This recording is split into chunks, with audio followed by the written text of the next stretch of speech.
Climate scientists are sounding the alarm about this year's El Nino. They say the weather phenomenon, which starts in the Pacific Ocean, could be the most severe in living memory. The results could be record-breaking global temperatures in 2027 and natural disasters the likes of which the world hasn't seen in a century. More drought and more flooding. This year's El Nino will fuel weather extremes, and meteorologists are reaching for their strongest superlatives. The UK Met Office says the weather phenomenon will be unprecedented and the strongest in 100 years. El Nino is a natural phenomenon that sets in when winds that typically blow from east to west temporarily ease. That allows warm water, which is normally pushed to the western Pacific, to spread eastwards. Scientists typically declare an El Nino when sea surface temperatures in a key area of the Pacific are 0.5 degrees above average.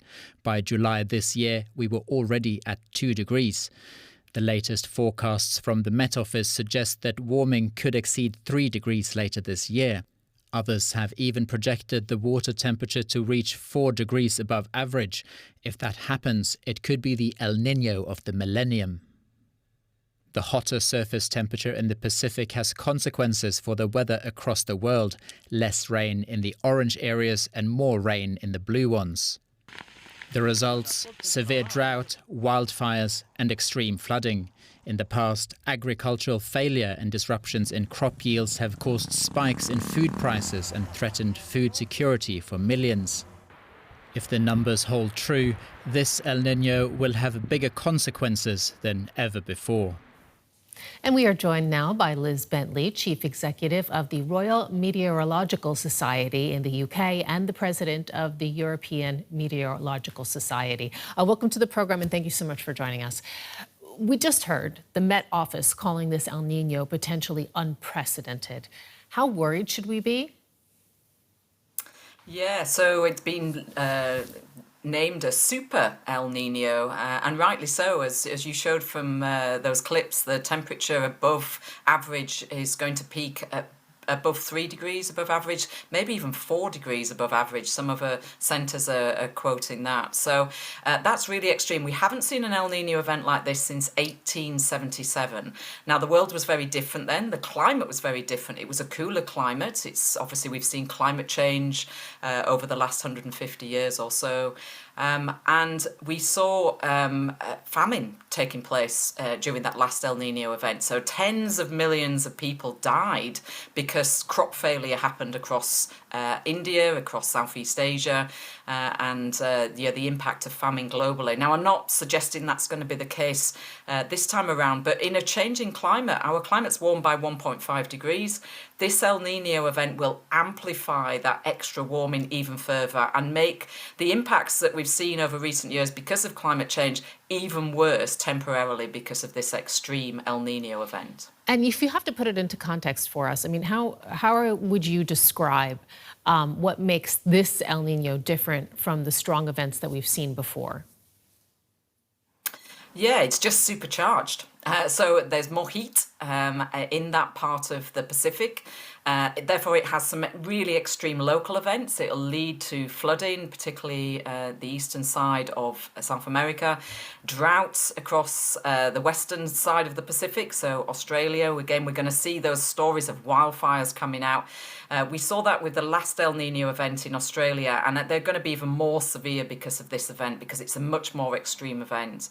And right around the world, we'll see temperatures rising. So we're pretty much guaranteed 2027 will be the hottest year on record. We can say that now before we've even got into the year. Wow. Because of this El Nino event. It's just going to put so much extra heat and energy into the atmosphere. Pretty much guaranteed that now. How much of the expected extreme weather is El Nino? How much of it is, that intersection actually between the El Nino phenomenon and the impact that climate change has on it as well? Yeah, so climate change is really the key driver. We've seen global temperatures rise by about 1.5 degrees since pre-industrial times. And if we put this into context, the El Nino event, even a super El Nino event, is probably going to add about zero point 0.2, zero point 0.3 degrees on top of that. So takes us to about a warming of 1.7, 1.8. So the main driving force is our changing climate, that 1.5 degrees of warming. But the El Nino really amplifies that. It takes it up a notch or two, only temporarily. So you saw on the graphs the El Nino is due to peak probably at the end of this year, and then will start to drop away as we go into 2027. But the impact that it's going to have over the coming probably 6 to 12 months will be significant.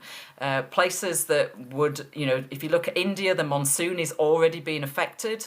It's a weaker monsoon, so there's less rainfall, and India relies on that monsoon rainfall for their crops that they grow, for the rice, for example. So they're going to be a shortage of food for that area, but that also impacts on global food as well. So the Panama Canal is already, again, they're struggling with drought. The water levels in the Panama Canal are at low levels, so they're having to manage traffic through the Panama Canal. So it will have impacts in multiple different ways, whether that's more droughts, more floods, more heat events, and then the impacts that had on floods, on humans, I guess, on economies, widespread impacts from this over the coming 6 to 12 months. And any regions in particular that you see as most impacted?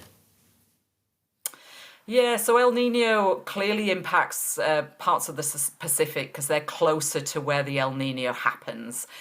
So Australia will see significant droughts. And as I mentioned, the wildfires that we saw there a few years ago will return, and will return probably more severe than we've seen before. The monsoon, as I mentioned, is already being hit this year. Global average temperatures are going up. So we're looking at how that will impact on places further away from the Pacific. So even here in Europe, it's likely to lead to a wetter, stormier start to the winter. Strong El Ninos or El Nino events lead to cooler ends to the winter, so we could see very cold, snowy, icy conditions as we go into February, March next year.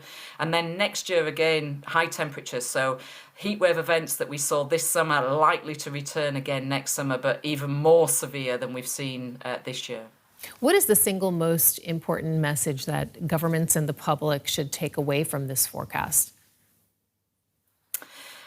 Yeah, so we need to take action. So El Nino is a natural phenomena, and it's nothing to do with climate change. We're interested how climate change might be affecting it, but it's a natural phenomena.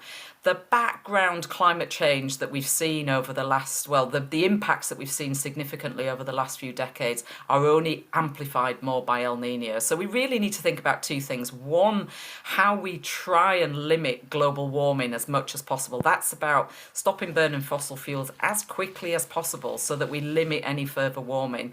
And the second is becoming much more resilient to the impacts that we've seen this summer because of climate change, but the impacts that El Nino event is going to only just exacerbate even further. Liz Bentley from the Royal Meteorological Society, thank you so much.